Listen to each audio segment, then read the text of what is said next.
Lección número 7 de la verdad fundamental. La mesa del Señor. Y vamos a aprender muchas cosas sobre la mesa del Señor el día de hoy. La mesa del Señor y el versículo que he escogido para hoy. En verdad se me hizo difícil escoger el que fuera el mejor versículo para este tema, pero escogí este y Primera de Corintios 11:26. ¿Alguien se lo sabe de memoria? Le voy a animar, memorice estos versículos porque estos le dan bastante perspectiva en cuanto al tema que analizaremos. Así que vayamos a 1 Corintios 11:26. Así pues, todas las veces que comieres este pan y bebieres esta copa, la muerte del Señor anunciáis hasta que Él venga. 1 Corintios 11:26. Ahora vamos a destacar un par de puntos antes de continuar con este tema. El verso dice todas las veces. El versículo no dice que sea algunas veces. La Biblia no nos enseña ni nos da ninguna instrucción en cuanto a cuántas veces debemos tomar la mesa del Señor, pero debería ser seguido. Es decir, no es algo que debemos descuidar o que deberíamos olvidar, o que sea algo a lo que no deberíamos ponerle valor. Por otro lado, existen congregaciones en que cada reunión toman la cena del Señor. Y honestamente no veo nada malo con esto, pero el problema es que puede convertirse solamente en un rito y llegas a hacerlo solo en una forma ritualista en lugar de pensar en lo que estás haciendo. Y en mi opinión, ese es un error trágico.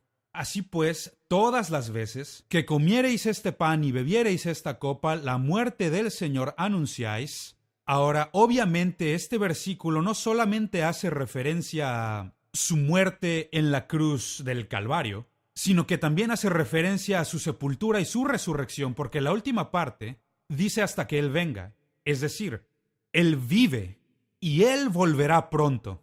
Y yo la verdad amo este versículo y me parece que es el mejor versículo si es que vas a escoger un solo versículo para la cena del Señor. Ahora vamos a ver cuáles son algunos de los nombres o títulos para esta institución. Se le dan distintas denominaciones. Por ejemplo, 1 Corintios 11:20 le llama la cena del Señor. La cena del Señor. Y también en 1 Corintios 10:21, y este es el nombre que estamos usando, la mesa del Señor. Y en un momento les voy a mostrar por qué escogí esta palabra en particular para esta lección. La mesa del Señor. En 1 Corintios 10:16 se le llama la comunión. La comunión. Y también hay un par de títulos más que son usados con mucha frecuencia en algunas iglesias. Por ejemplo, está la Eucaristía. Eucaristía es solo un término teológico que significa comunión. Y esto es... A algunos les gusta usar palabras especiales para demostrar que sí estudian. Y bueno, esto significa esta palabra, Eucaristía, y simplemente significa comunión. Y también el sacramento. El sacramento, y esta palabra quiere decir algo que es santo o sagrado. Ahora, en muchas de nuestras iglesias, hay iglesias que practican múltiples sacramentos, 7 sacramentos hablando de la iglesia católica, y muchas iglesias protestantes practican 2. Uno de ellos es el bautismo en agua. El bautismo en agua es un sacramento, es algo que es apartado, algo que es santo, que es sagrado, y representa el sello del pacto. Y para ti y para mí es lo mismo, siendo cristianos, que la circuncisión para los judíos era un sello del pacto. Y luego está la mesa del Señor, que es un sacramento, y ambos son los que comúnmente se practican. La mesa del Señor sería una cena de pacto. Tenemos un sello del pacto, una cena de pacto. Y un buen día en mis estudios descubrí que existe un don de pacto, que es santo. ¿Y a qué llama la Biblia santo? El diezmo es santo. Lo primero de 10, la 10ª parte, es santa porque le pertenece a Dios y es parte de nuestra relación del pacto con Él. Y esto lo encuentro muy interesante. Ahora, ¿quién fue quien instituyó la comunión? Jesús fue quien instituyó la comunión. Y esto es evidentemente algo muy especial para Él, porque dice en Lucas 22, dice, ¿cuánto he deseado, y la palabra que aquí utiliza es ferviente pasión. Quiere decir que esto es algo muy especial para mí. ¿Cuánto he deseado comer con vosotros? Y repite este concepto, comer con vosotros esta Pascua. Entonces fue Jesucristo quien instituyó a partir de la fiesta de la Pascua, de ahí instituyó lo que hoy conocemos como la mesa del Señor. Y también encontramos en 1 Corintios capítulo 11, versículo 23, y aquí es donde el apóstol Pablo dice que Jesús le dio revelación especial en cuanto a la mesa del Señor, el sacramento, la comunión. Y es así como hemos recibido todo esto. Ahora respondamos la pregunta, ¿cuáles son los símbolos utilizados en la comunión? El primero es la mesa. Y esta es la razón por la que escogí este título para esta lección, la mesa del Señor. Porque en muchas ocasiones se nos olvida la mesa en la comunión. Y aún así es una parte muy importante del servicio de comunión. En 1 Corintios 10:21 y también en Lucas 22:30, en ambos versículos se hace referencia a la mesa. En Lucas 22:30 es donde Jesús está hablando sobre su retorno y cuando Él regrese invitará a sus siervos para que se sienten junto con Él en la mesa. La mesa es un lugar muy importante. Segundo, el pan. El pan. En 1 Corintios 10:16 y en Lucas 22:19 hace referencia al pan. El tercero es el vino, o también, como muchas iglesias le nombran, fruto de la viña. Y esto lo obtienen de la versión King James. Es una traducción muy querida y honestamente la versión King James utiliza palabras muy hermosas en el idioma inglés. Entonces utilizan fruto de la viña en lugar de utilizar la palabra vino. Pero en muchos lugares se hace referencia al vino. En 1 Corintios 10:16 también, en Lucas 22, versos 17 al 20. Ahora retrocedamos y veamos estos tres diferentes elementos y ver cuál es el significado de estos símbolos. ¿Qué es lo que representan para ti y para mí? En primer lugar, la mesa. La mesa, que muchas personas pasan por alto. La mesa significa el lugar donde nos congregamos en amor y en unidad. Yo disfruto mucho adorar al Señor en cualquier lugar del mundo en que me encuentre, porque la presencia de Dios debe estar contigo en donde estés. Pero hay algo muy especial cuando te reúnes con los hermanos y las hermanas, y como en esta mañana mientras adorábamos a Dios, de pronto sientes un cambio en la atmósfera, ¿o no? Hay algo en la química. Es la presencia de Dios, es un lugar de amor, un lugar de comunión. Entonces nunca pases por alto la mesa. La mesa es un símbolo de lo que estamos haciendo todos juntos cuando nos reunimos. Y es aquí donde muchos cristianos se pierden el mensaje de la mesa del Señor, porque solo quieren participar de la mesa del Señor con su familia, en casa, o solo quieren tomarla en un lugar en privado. Y yo no creo que eso sea incorrecto, que sea malvado. Muchas veces como ministro yo supe de personas que no tenían permitido ir a la iglesia o que no podían ir al servicio, y yo iba al día siguiente como pastor a sus casas y les servía la comunión personalmente, privado. No hay nada incorrecto en esto, pero el elemento que pierdes es la mesa, el lugar en donde todos nos reunimos. El segundo elemento que mencionamos es el pan. El pan representa dos cosas aquí. Número uno, el cuerpo herido de Cristo Jesús. Se refiere a su muerte en la cruz, donde su cuerpo fue partido por nosotros. Pero no solo se refiere en ese sentido literal al cuerpo de Cristo muriendo en la cruz, sino que refiere a la iglesia. La iglesia. La Biblia es muy clara al respecto. Si vamos una vez más a 1 Corintios 10:16, dice que la iglesia es el cuerpo de Jesucristo. Entonces, cometemos el mismo error cuando pasamos por alto la iglesia, el cuerpo de Cristo. así como también es un error pasar por alto el cuerpo natural y literal de Jesucristo. Y te doy la referencia aquí. Primera de Corintios 10, 16 y 17. Es bastante claro y yo sé, como se dice por ahí, le predicas al coro, estoy hablándole a la gente que ya viene a la iglesia, pero yo te animo, si no eres parte de la iglesia local, entonces encuentra tu lugar en la comunidad, en la familia espiritual, porque esto también forma parte del significado de la mesa del Señor. El tercer elemento es el vino.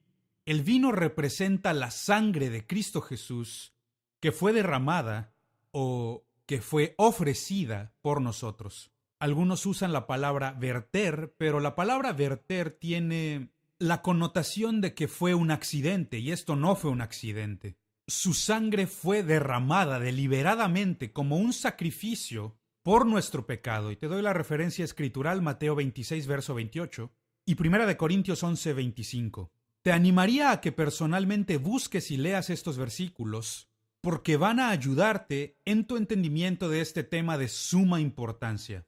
Ahora, volvamos al Antiguo Testamento y veamos lo que la Biblia dice en el Antiguo Testamento al respecto de esta institución neotestamentaria que Jesús nos da. ¿Cuáles son los símbolos o cuáles son los prototipos de lo que estamos estudiando hoy? En primer lugar, la primera vez que la palabra comunión es mencionada en la Biblia es en Génesis capítulo 14 y fue Melquisedec. Melquisedec, quien fue el rey de Jerusalén. El nombre Melquisedec también significa justicia. Sedec significa justicia, entonces él es el rey de la justicia, el rey de Jerusalén, que por supuesto significa paz. Él es uno de las mejores ilustraciones de Jesucristo en el Antiguo Testamento.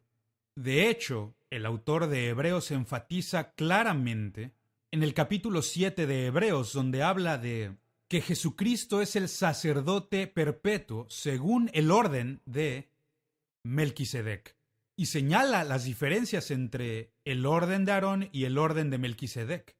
Fue Melquisedec quien ofreció la comunión a Abraham, y esto está en Génesis 14, 18. Y Melquisedec entonces sacó el pan y el vino.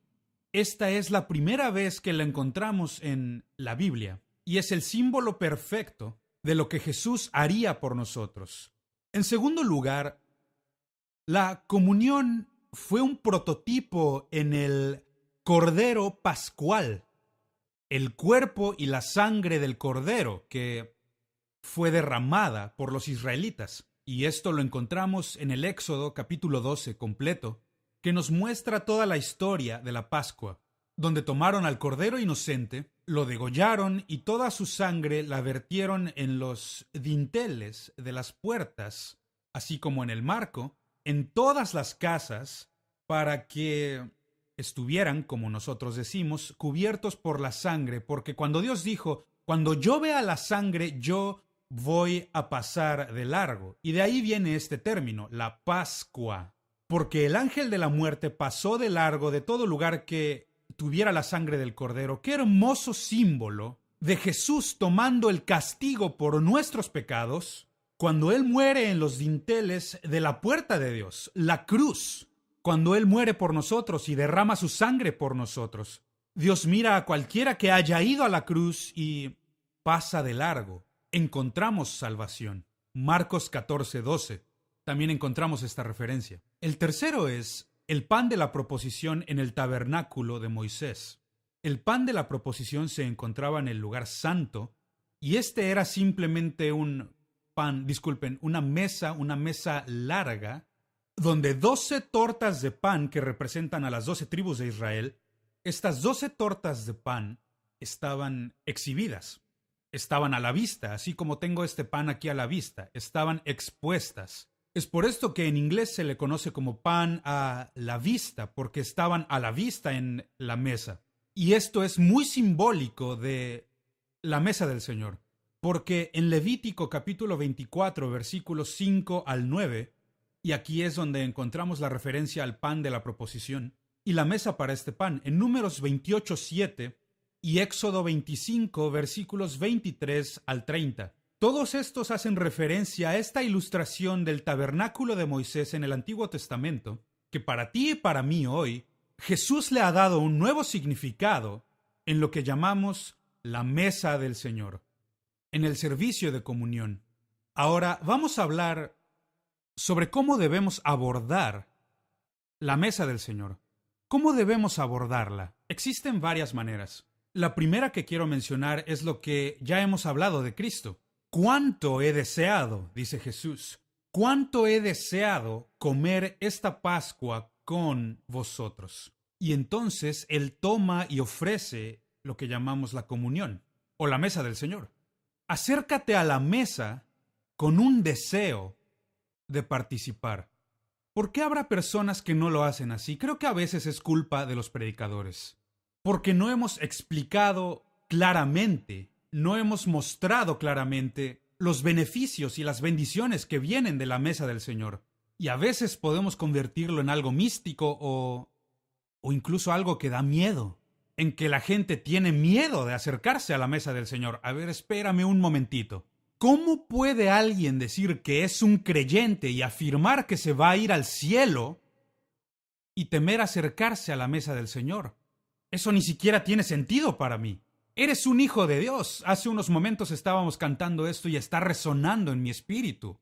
Soy un hijo de Dios. He nacido de nuevo, nacido de Dios. Y por esta razón deberíamos tener un deseo de venir a la mesa del Señor.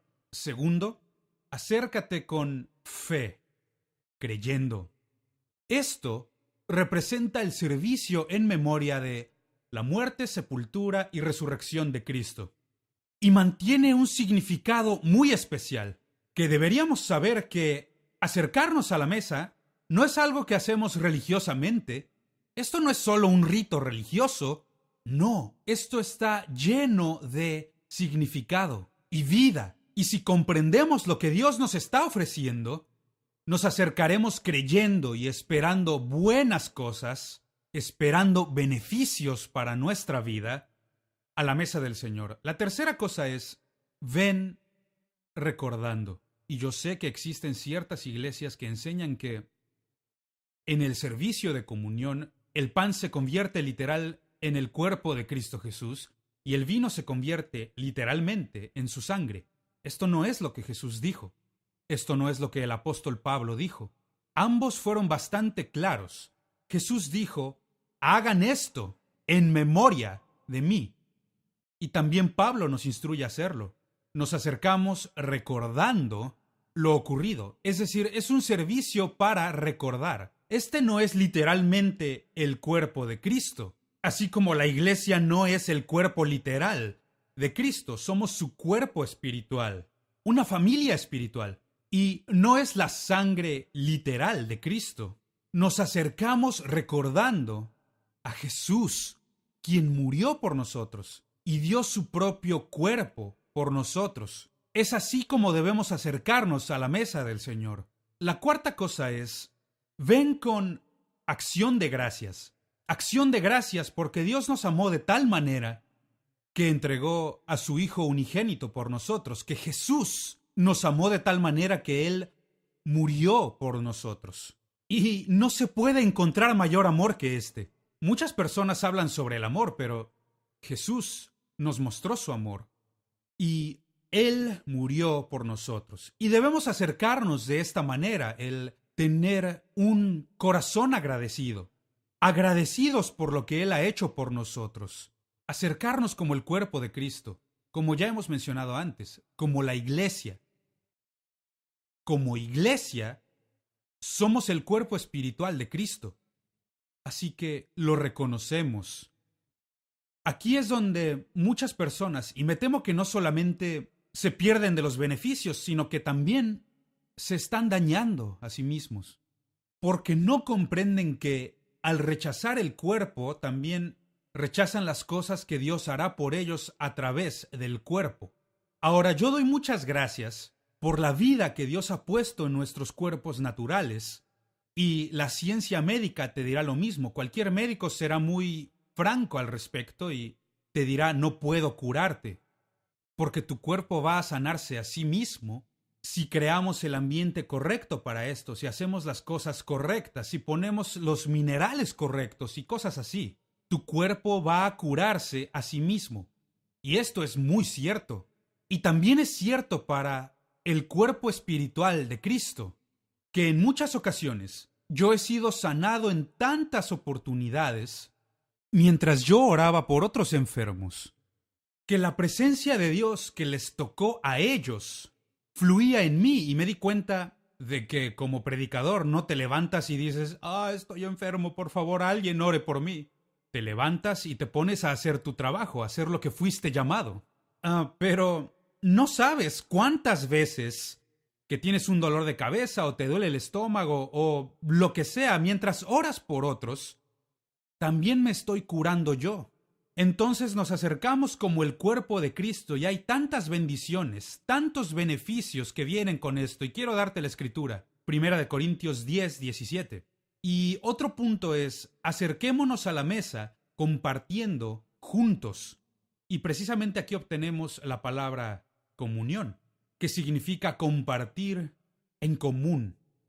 No solamente es mi Jesús, no, Él es nuestro, como el cuerpo de Cristo. Y como cuerpo de Cristo venimos compartiendo unos con otros. Y pensamos no solamente en nosotros, sino en todo el cuerpo de Cristo. 1 Corintios 11:33. Me encanta lo que dice en 1 Corintios 10:16. El pan que nosotros partimos. Y luego dice, la copa que bendecimos. Estos son símbolos muy hermosos. La copa que bendecimos y el pan que partimos. Es simbólico de lo que Cristo hizo en el Calvario por nosotros. Ahora, la razón por la que Dios nos da símbolos como estos es porque, la verdad, todos aprendemos lentamente. Y Dios debe repetirnos las cosas. La repetición es el mejor instructor. ¿Cuántas veces ha tenido que decirle a su hijo una y otra vez porque somos así? Pero a medida que vemos esto, los símbolos se vuelven realidad para nosotros. Y de repente no solo es el pan, sino que representa el cuerpo de Cristo. Lo cierto es que todo lo que nosotros aprendemos parte de algo que nosotros previamente conocemos. Y como nosotros ya experimentamos el pan, muy bien, porque no solamente sabe muy bien, es energía, te da mucha energía. Y es lo mismo con Cristo. El pan que partimos, la copa que bendecimos, qué manera tan más hermosa de decir esto. Entonces Jesucristo, nuestro sumo sacerdote, fue quien instituyó la mesa. Y compartimos juntos como sacerdotes. Él nos está invitando para que entremos al lugar santo. No solo somos hijos de Dios, formamos parte de un sacerdocio celestial.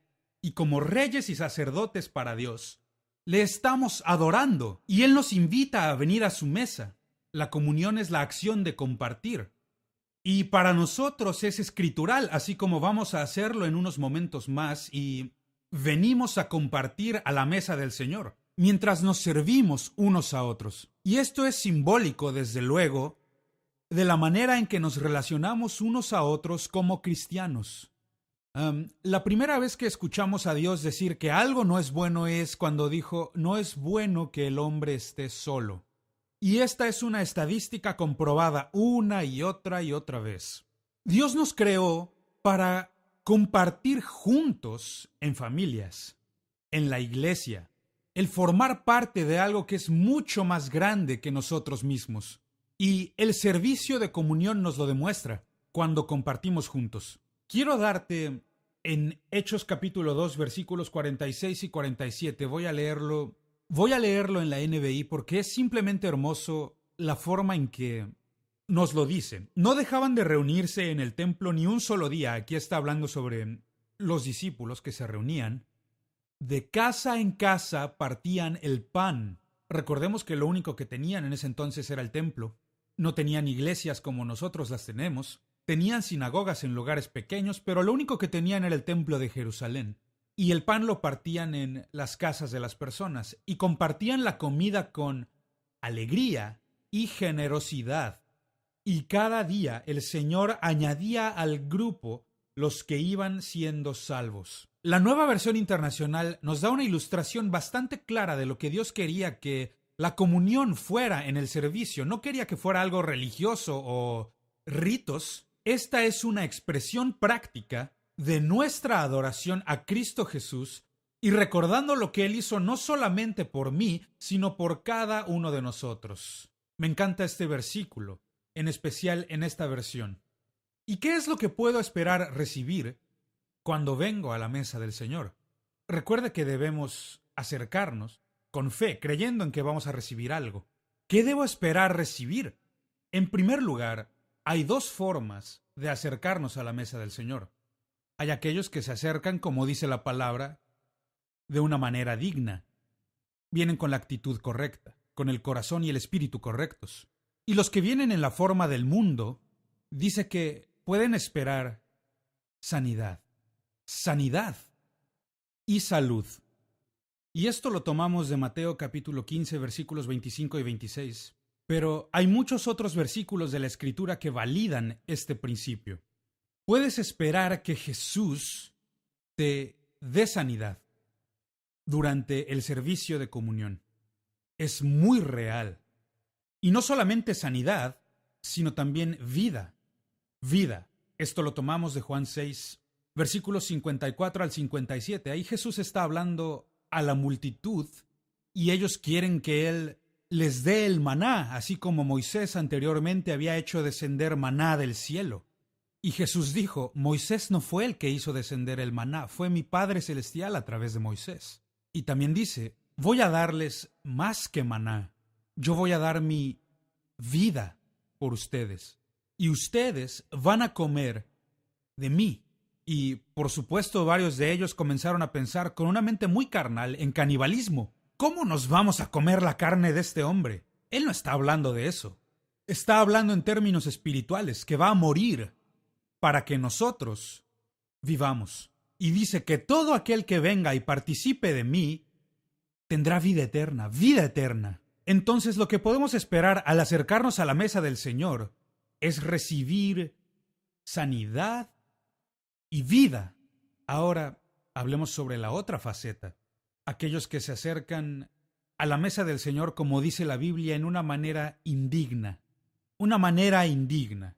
Venir en una manera indigna trae el juicio de Dios.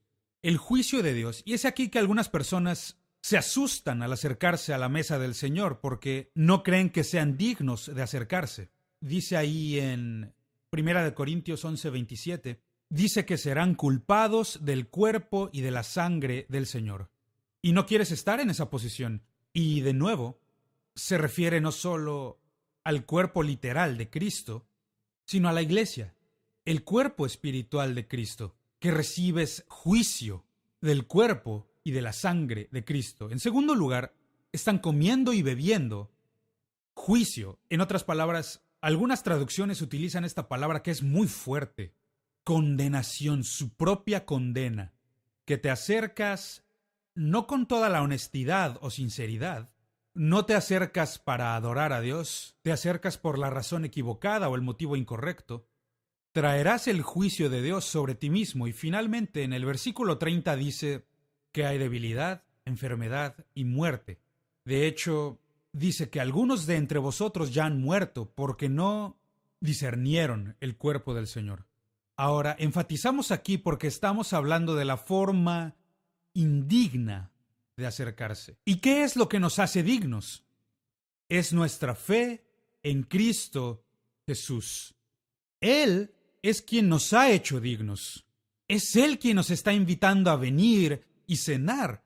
Él es quien dijo, me estoy ofreciendo a mí mismo. Quien quiera venir, que venga. Entonces es nuestra fe en Cristo Jesús la que nos hace dignos. No la justicia propia, no porque soy predicador. No tiene nada que ver conmigo. sino que tiene que verlo todo con Él. Y cuando pongo mi fe y mi confianza en Él, Él se convierte en mi acceso, mi entrada, mi puerta a la presencia de Dios. Espero que todos lo comprendamos porque es imposible llamarse hijo de Dios y no ser dignos. Los únicos indignos son las personas que son manipuladores o engañadores, personas que no pueden dejar de crear intriga. Este tipo de personas es el que va a caer en su propia trampa. Pero para aquellos que se acercan en fe, creyendo en Jesucristo, Él nos da la bienvenida a todos para que vengamos a la mesa, para estar juntos, en comunión, en armonía y en amor. Todo hijo de Dios, todo aquel que ha nacido de Cristo, todo aquel que ha puesto su fe y su confianza en Cristo Jesús, toda persona cuyo nombre ha sido escrito en el libro de la vida, tienen los cielos abiertos, las puertas abiertas, y Dios te está invitando a venir. Y por esto practicamos lo que es la comunión abierta. Es decir, no es necesario que seas miembro de esta iglesia para poder participar de la comunión. Si eres un creyente, eres bienvenido a la mesa. Si tu fe está en Cristo Jesús, eres parte de la familia de Dios. Y te damos la bienvenida para que vengas y compartas con nosotros la mesa del Señor, la comunión. Todo hijo de Dios tiene ese derecho, esa oportunidad. Y un último punto que quiero mencionar al respecto de la manera indigna, porque no somos perfectos. Y esta semana algunos tal vez dijimos cosas de las que nos arrepentimos. Tal vez algunos actuamos de una manera en que tal vez no fue muy cristiano de nuestra parte. ¿Recuerdas cuando eras pequeño, cuando eras niño y tu mamá te hacía la cena? En algunos países le llamarán almuerzo. Y la cena estaba servida. Y ella te llamaba. Vengan, niños, la cena está servida, vengan, vamos. Y, esto lo escuché unas 100 veces o más. ¿Te lavaste las manos? ¿Alguno aquí escuchó a su mamá preguntándoles, ¿te lavaste las manos? A eso nos referimos en esta parte. Si haces algo de lo que te sientes culpable, algo que sabes bien que no debiste hacer, oye, la sangre de Cristo Jesús sigue siendo efectiva el día de hoy.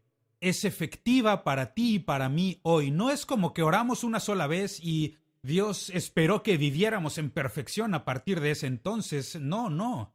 Él sabe que somos gente, sabe que vamos a fallar, pero ¿te lavaste las manos? Si no lo hiciste y tienes algo de mugre en tus manos, vamos a orar y vamos a creerle a Dios que sea lo que sea que te condene, sea lo que sea que te haga sentir indigno. Te digo, amigo, Dios no piensa que seas indigno. Para eso entregó a Jesucristo por ti. Y lo único que debes hacer es lavarte las manos. Y vamos a hacerlo ahora mismo. Quiero cerrar esto con una oración.